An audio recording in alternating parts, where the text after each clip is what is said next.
दोस्तों, पिछली कहानी में आपने पढ़ा जया जी आशीष के कमरे से आ रही थी। तभी रवीश उन्हें देख जया के कमरे में जाता है और इस बारे में उनसे बात करने लगता है। अब आगे रवीश ने अपनी सास के लिए एक योजना तैयार कर ली थी। एक शाम की बात है, रवीश अपनी पत्नी दिव्या को लेकर डॉक्टर के पास गया था।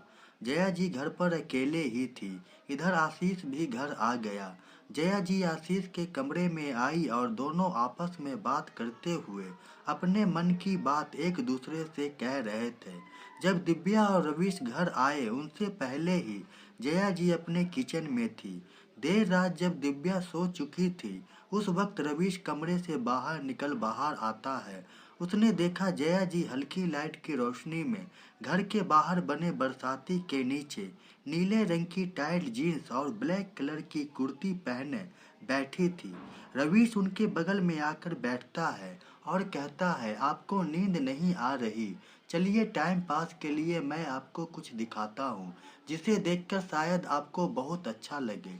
मुस्कुराते हुए उसने अपनी सास जया जी के हाथों में अपने मोबाइल से एक वीडियो ओपन कर उन्हें देता है।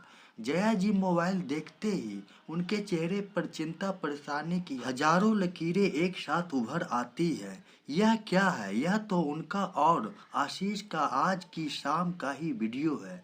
जब जया जी आशीष से बातें कर रही थी, उन दोनों की सारी बातें ऑडियो के साथ मोबाइल में रिकॉर्ड थी। जया जी ने कहा, दामाद जी यह क्या है? आप क्यों ऐसा कर रहे हैं?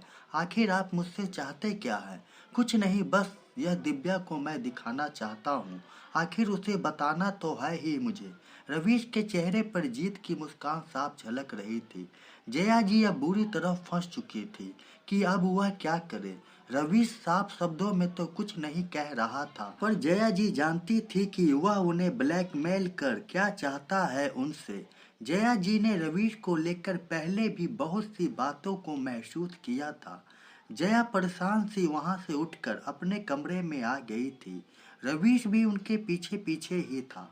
दरवाजे के पास से वह बोला, ठीक है, अगर आप चाहती हैं मैं ये वीडियो दिव्या को दिखा दूं तो कल सुबह पहली किरण के साथ ही यही होगा। जया जी विचलित हाथ जोड़कर रवीश से बोले, दामाद जी दिव्या प्रेग्नेंट है, उसका आखिरी महीना है, बेकार ही उसे टेंशन होगी। हम दोनों मिलकर कोई बीच का रास्ता निकालते हैं जिसमें आपका भी फायदा हो, मेरा भी कोई नुकसान ना हो और दिव्या को कोई मानसिक तनाव ना उठाना पड़े। रवीश के चेहरे पर एक मुस्कान उभर आई। दोस्तों, आगे की कहानी अगले भाग में सुनाई जाएगी। धन्यवाद।